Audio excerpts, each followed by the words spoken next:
Hey, good evening, everybody. This is John, And this is Josh. and welcome to Seven City Shop Talk, No Quarter Talk for this Thursday evening as we prepare for a painted gold weekend against Charleston Southern.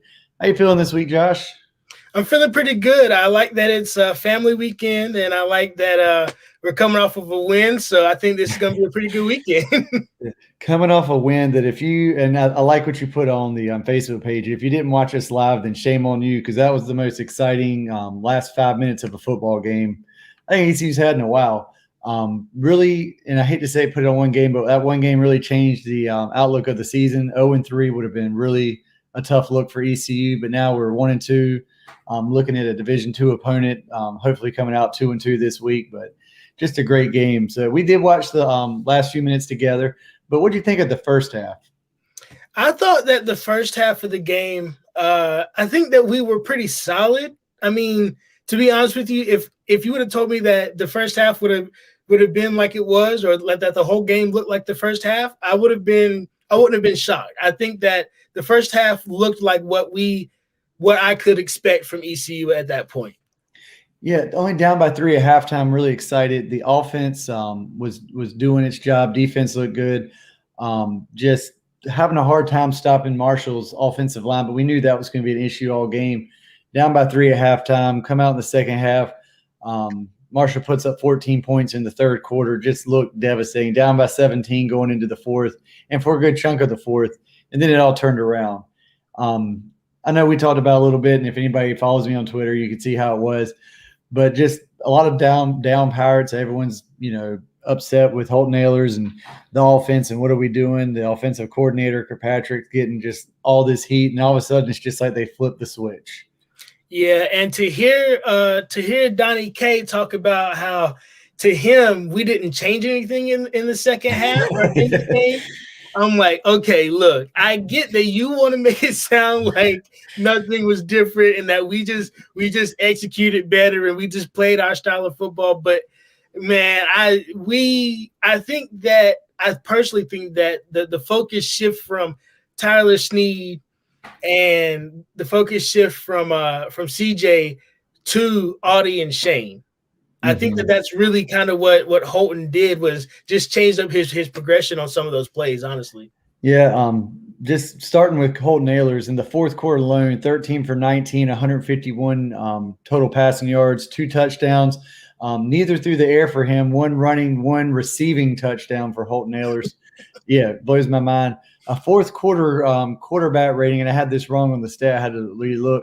Fourth quarter quarterback rating of 600 to finish the game at 140.7, which was impressive. But you nailed it on the head. Just the tight end play, once again, stepping up for Shane Calhoun, monster game. I had his stats up here too. Let's see if I can find them again. Here it is. 8 catches, 114-yard touchdown. Dude was just clutch. Seemed like every third down play they had no answer for him, coming out in the middle, even out of the flat a little bit when they had to. Just impressive to watch Shane Calhoun. I looked back last couple of weeks. He didn't have any catches till last week. Amatosho, same deal, only have 1 catch before, but both of them were awesome in the fourth quarter. Oh yeah, I think that both of them were just outstanding in the fourth quarter. So, John, I want to ask you, do you think that Audie and Shane are the answer to ECU's offense when so many people are focused on Tyler Snead and CJ Johnson? It's almost like an embarrassment of riches that we forget about him on the offense, especially the year that CJ had last year, in the relationship him and Ahlers have. And he's having a down year for our standards. You know what I'm saying? Like, he's still having a decent year. But, I think they are the answer. I don't want to take anything because Tyler Snead's having a phenomenal year. Even as a quarterback, he's having a phenomenal year. Dude's a baller. But I think if you're going to be a one-dimensional team in the receiver core, I mean, what stops them from just putting 2 people on Tyler Snead and shutting down the passing game? And I think Marshall thought, hey, we could do this. We'll put our best safety on Tyler Snead and be fine. And then they got in a world of hurt quickly. And so I want to say the short answer is yes. They are the answer right now. But the complicated answer is we got to keep Snead going. We got to get CJ going a little bit more. And I think that helps when you have other receivers, especially at the tight end position, that give you catches and give you positive yards. Oh, yeah. I definitely think that I agree with you. I think that they are the answer. I think one thing that has to happen is that both Shane and Audie have to be ready to step up into those roles. I think the biggest thing, so if you look at the depth chart, Josiah Hatfield is listed behind Audie most times, or at the same position at the edge. And I should have said him too. That's another guy that it's an embarrassment of riches almost in the wide receiver. Hatfield right there too. You're dead on. Yeah, and the biggest thing to me is that it seemed in the first few games Hatfield was getting more attention at that position than Audie was, and getting more targets than Audie was. And it's like, well, if you're gonna have a starter, I mean, and I think what the thing is really was they took, when they would take Audie out, the focus would be like, okay, obviously they're going to the backup here. We can now double up on somebody else, and that would leave Josiah open. And I think that now that there's no film really of Audie doing well, I think that kind of opened up the door this game for him to have the game that he had.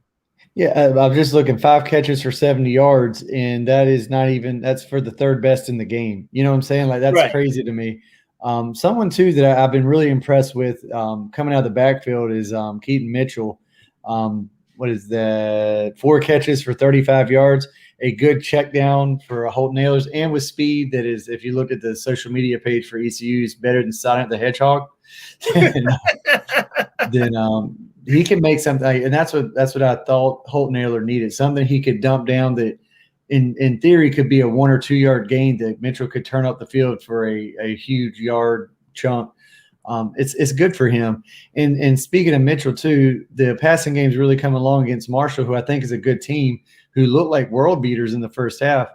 But our running game too with Mitchell and Harris, I thought was great. I know Harris would be down on himself only having 34 yards, but he is a grinder, wears you down, 13 carries, and just runs over people, just batters and bruises you to open it up for Mitchell. Just it's fun to watch them play. Between the 100 yards between them two, just what we need in our offense to get it going. And nothing, I know I'm not trying to come down hard on him, but Holton Ahlers needs, and this is not negative at all, but he needs all his weapons as an option to be successful. And when that happens, and I didn't see it like I wanted to against Marshall, but I'm fine. We won. I'm not going to complain. But I'm ready for him to pull the ball down and run a little bit more. And if you have a few more draw plays to really, put defenses in a bad spot, how can you're going to have to account for everyone on the field pretty much on the offensive side of the ball. But what do you think on defense? Who was your standout for defense? On defense, I think just the whole secondary. I think that I think his last name was Gamage because they kept calling him Damage.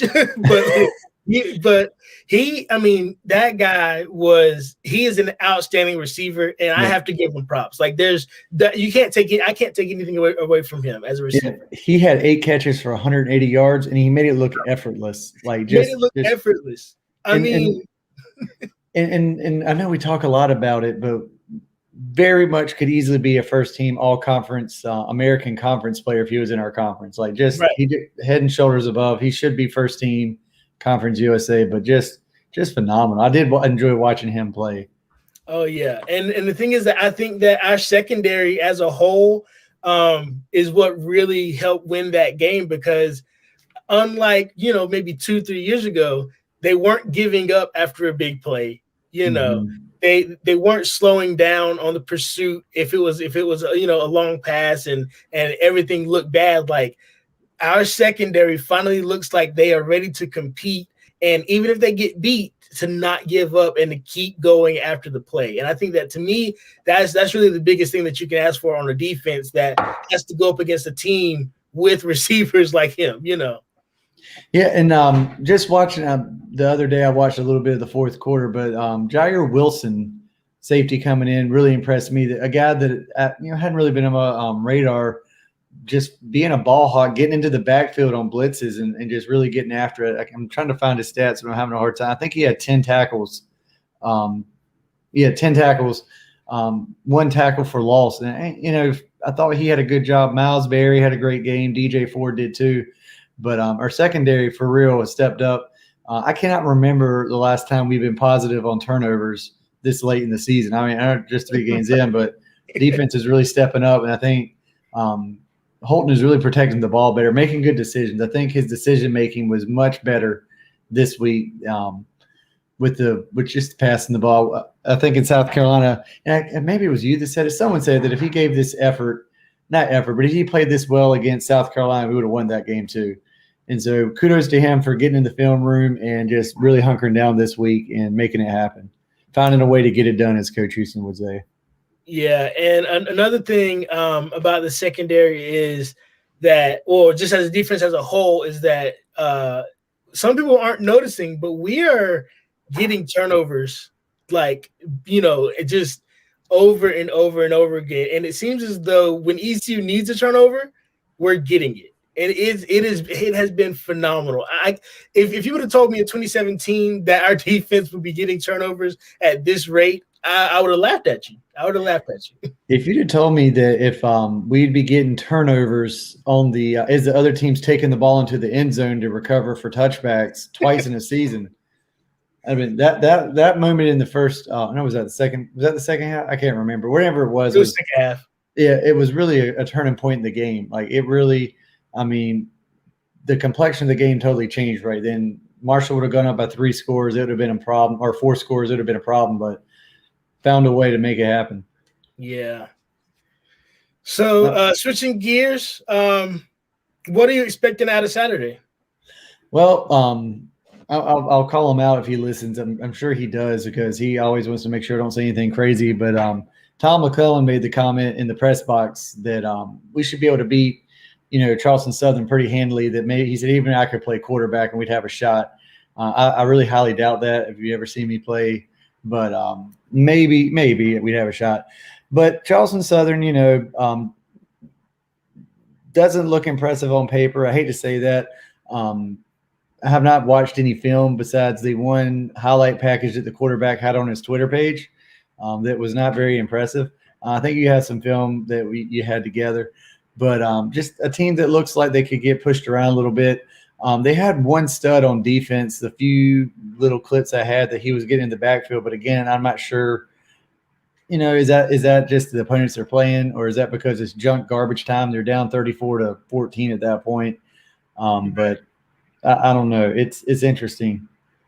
Yeah, and the only film that I could find is this from them playing the Citadel. And even though they beat the Citadel, I mean, the film does not look good for their defense. I am looking forward to this game for ECU's offense, because if the Citadel can do this to their defense, I don't know. I don't know if there's gonna be anything that can really stop, the ECU offense from just wreaking havoc. I even went on their sports page, and the most updated stats come from their basketball team. So I'm not sure if maybe football's just not their thing, but here we go. This is their spring total stats. I found it for this year. So they're 1-1. They're scoring 26 points a game, and they're giving up 31. Oh my gosh. They're averaging giving up 364 rushing yards a game.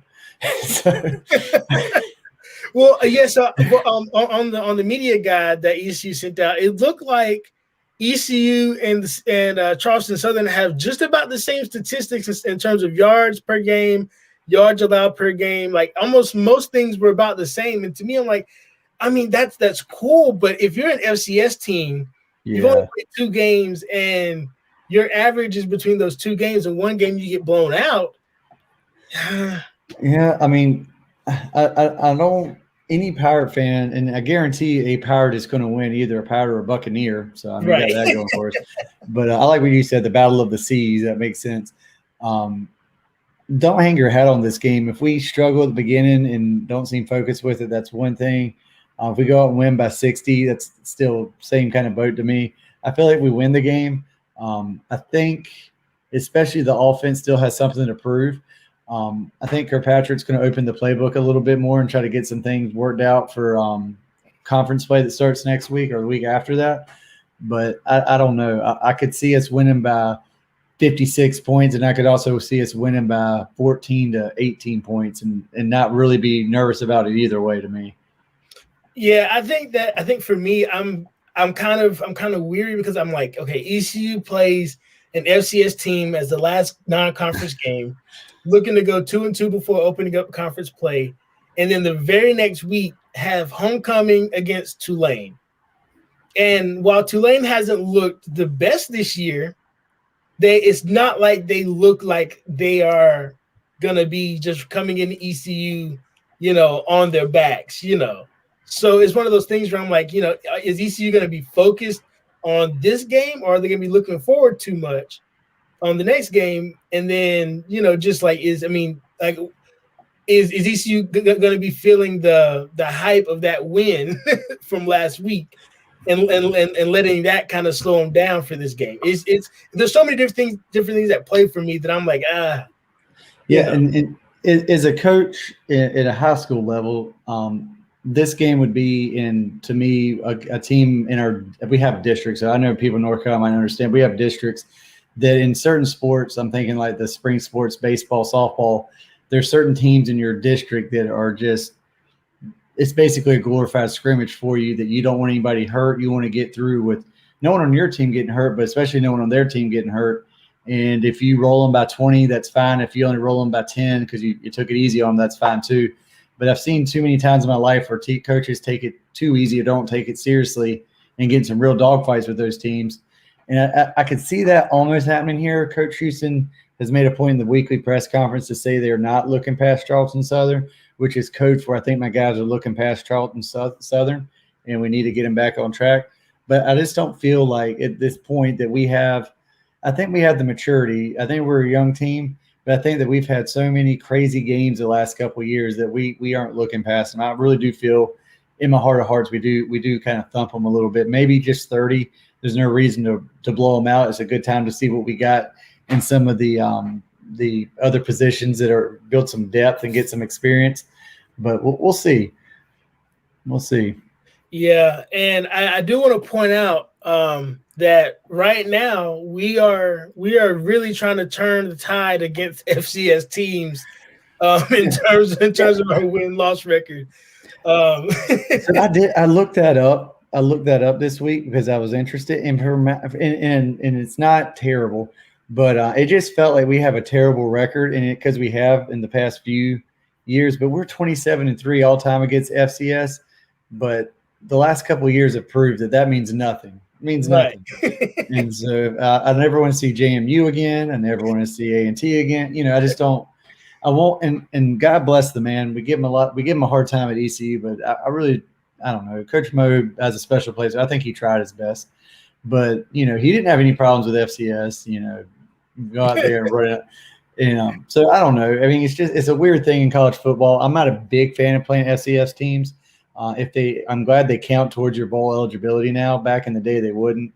And so I'll take it. I'll take the win. If they give us any kind of scare, I think that might just be good to get us ready mentally for Tulane. But I just don't see it being a crazy battle. I think it's a good game for fans, especially fans who just want to feel good to go and party and tailgate and come in and just be loud and proud and get up by a couple scores and just feel good about yourself. And I think that's about as much as you can take from it going into it. But we still got to play the game. You got to win. It still counts. It's not an exhibition, so got to make it happen.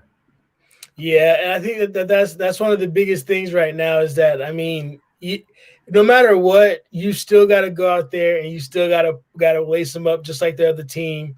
And, you've got to either win and put everything else to rest, or you get beat and then the rest of the season just doesn't look good. Yeah, 1-3 is devastating. 2-2. If you tell me at the beginning of the season that after 4 games we'd be 2-2, I would have taken it in a heartbeat.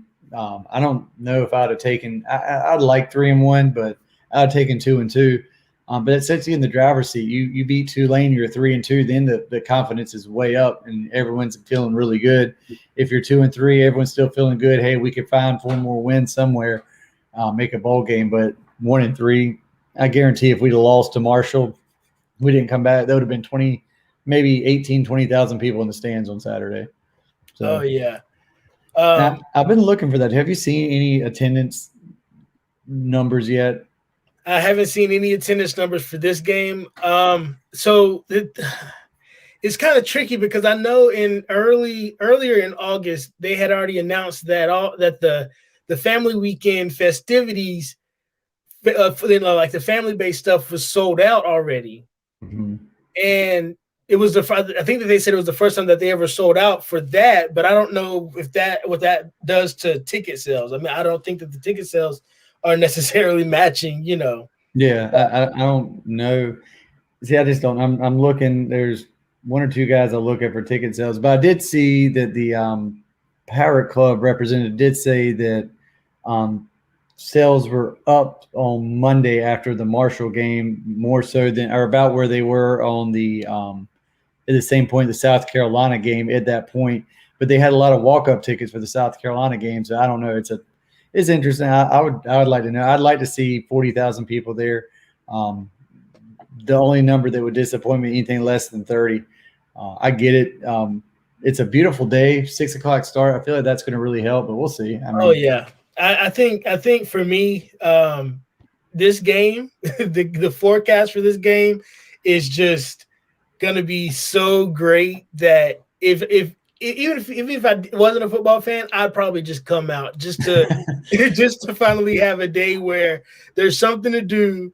And it didn't feel like 1,000 degrees outside, or it's not raining, or it's just a nice, cool evening. Yeah, I feel like it is. I feel like, especially for family weekend, you get out there and catch a game. My big fear, I shouldn't say fear because I understand. My big concern is we have a really great crowd. Students are packed in there. Everyone's excited. And then halftime shows up and everyone heads on out. I've seen that a lot, but I hope not. But and I've seen a lot of talk to football players are hoping that everyone's in their seat for the tunnel run out. They said there were a couple of players, if I pull that up, were a little disappointed that there was such a late arriving crowd because of the security issues. And, I was talking to you trying to get in, the lines are backed up to get in. And so there's if you just try to get in 30 minutes early, it means a lot more when you're running out of the Pirate inflatable and it's just a huge crowd. So, yeah, I will say that so having been in the band, you can definitely tell the difference between the beginning of the pregame show that's 14 minutes before kickoff and about 5 minutes after kickoff. I mean, the difference is night and day. And honestly, it's 15, 30 minutes, if you guys get there 15, 30 minutes before you normally would, that would make literally a world of difference to every single person in game day operations. I promise. And I'm the one that can't talk. I was late to my seat because the elevators are so backed up. I left the field and was getting back to my seat and didn't get to my seat in time for the touchdown. So I'll do better myself as well. Yeah.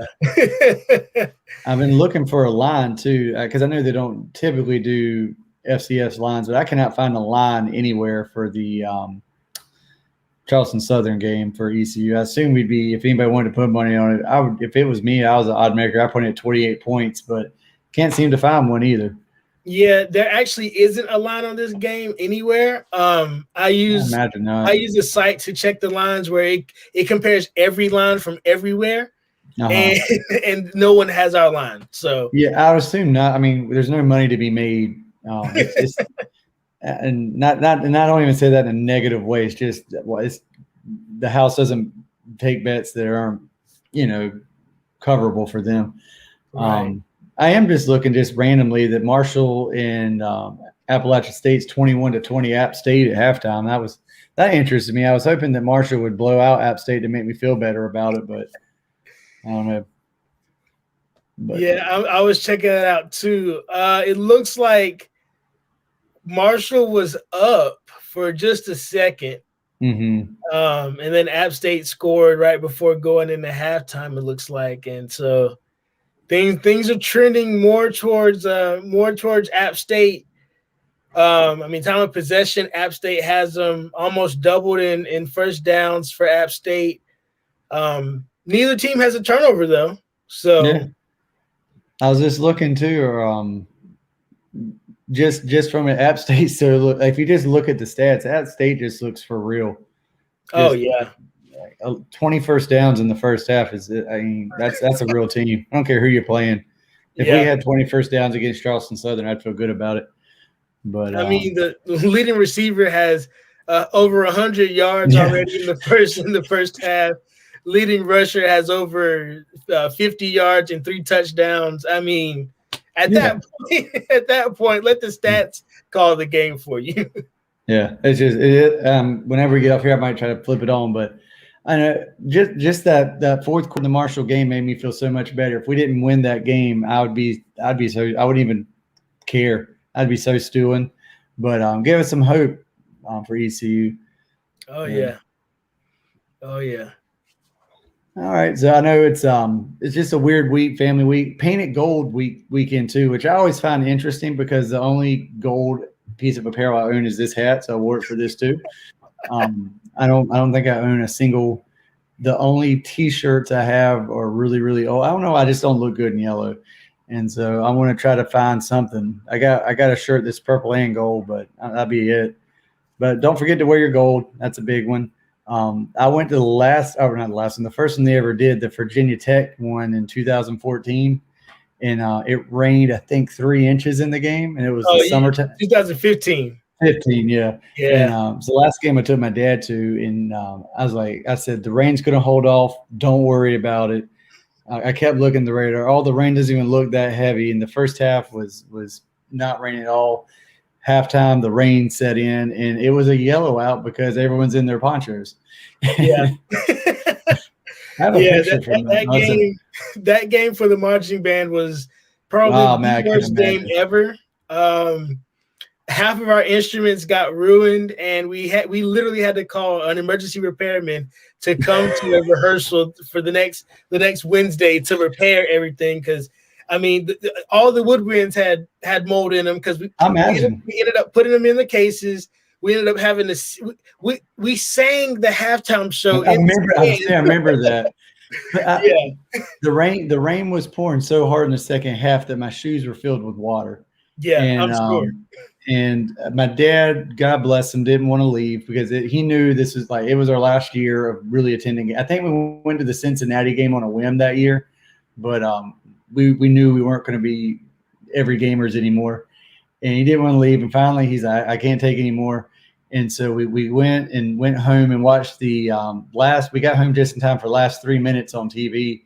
And I remember having to take my socks off and wring them off because I was traveling back and having to put them on their vents so I could at least have some dry socks to dry home. And I'd end up driving home barefooted, soaked to the bone, wallet just soaked. It was like I just sat in the pool all day. Poncho didn't do it. And it was that driving rain. We're sitting in section 10. It drove, it hit me in the face and rolled right down inside my poncho the whole half. And I loved every second. I'll never complain about it. And but first game I went to in the rain, I've been really lucky. I went one time to a Tulane game in a tropical depression and got in under the ledge of the old under the old press box and was really lucky and watch everyone get dumped on the whole game. And they never checked my ticket. I'm sitting in the upper section and they never checked my ticket sitting under there. The old I can't remember what they called it, under the press box area. I can't remember, but it was perfect seats because no one stayed for that game either. But yeah, the weather looks great for this game, so don't let that be an excuse. I'm thinking in my mind we hadn't had a crazy weather game in a while, so it's time. Yeah, I think the last real weather game that we had was Tulane 2017, where it was just bone-chilling cold, and we went to overtime. Is that game? Game too? That was probably the worst game of my life. The worst about the bone chilling cold. I remember it being windy that day. Yeah. and just howling wind. And I just remember what in the world. The worst game I ever went to was the last game a couple of years ago, 2019. We were playing Tulsa, and it was called for it's a late November game. They were calling for a high of 65 and sunny. And so I wore a short sleeve shirt and some just pants. And it got there, and it was a little bit cloudy for the pirate walk. And I didn't really think anything of it. And it just let go. Just a good, hard, steady rain for about 20 minutes. No poncho, no way to protect my camera. Just got doused. I just sitting the rest of the game soaking wet, looking like an idiot. And they had the press box at about 60 degrees. And I just think I'll just pack an emergency poncho all the time now. Yeah, just pack it up every time. Whatever. I think I remember looking at the weather forecast. They said it was a 5% chance of showers. I think the sun came out and was sunny for the game, but it just let go for a few minutes. Yeah, but I'm excited. I'm excited for the game. Always hope for a win. I feel like, or if I was a betting man, I would easily bet us to cover whatever the line's going to be if they do a line. But I don't. I feel like we should be able to score whatever we want to on. If we want 50, should be able to get 50. If we want 30, we should only get 30. But I'm looking. My big takeaways are for the defense. How the defense going to play? Are they going to be ready, be up? Are they going to be looking ahead to Tulane or to Tulane? I'm going to say Tulsa, but look, it's interesting. I'm ready to see. It's going to be a big mental game to me. Can you stay up after a huge emotional win against Marshall and not look ahead to conference play, or are you going to fall into that rut? So, what do you think? Do you want to do a score prediction? Ooh, if I had to do a score prediction, it would be ECU winning 47-20. Okay, well, good. I had 47, so we're on the same boat there. But I had 14, so I think we're on the same page. I think that 14 is going to be junk time score. I think they're going to score one at the end of the first half on junk time already with the game away, and one at the end sometime in the second half when we have our subs in. That was my thought. Yeah, and then we had one response from Instagram, and they said 41-27.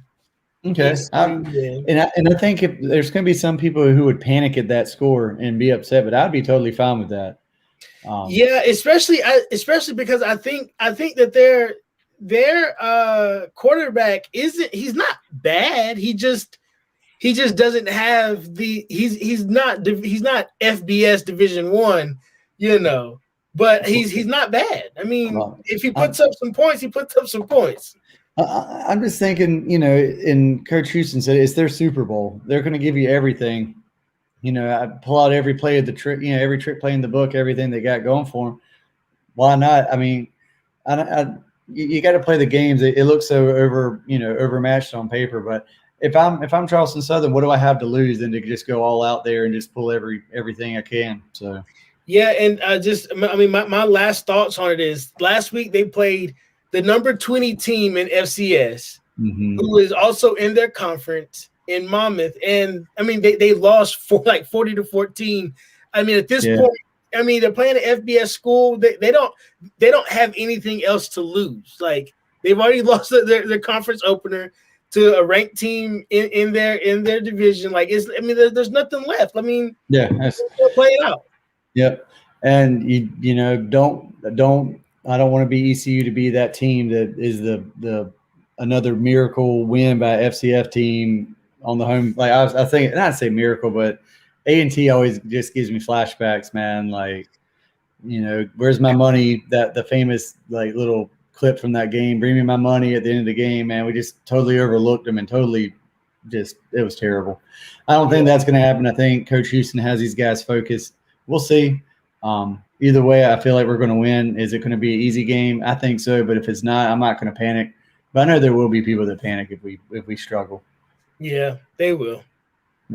All right. Well, I think we'll be signing off for tonight. Can't wait to see the game on Saturday. Stick with us on Saturday. We'll try to get some of our the pregame stuff up and going, and bring you all the live action as we can and some post-game comments. All right. Yep. We'll see you guys on Saturday.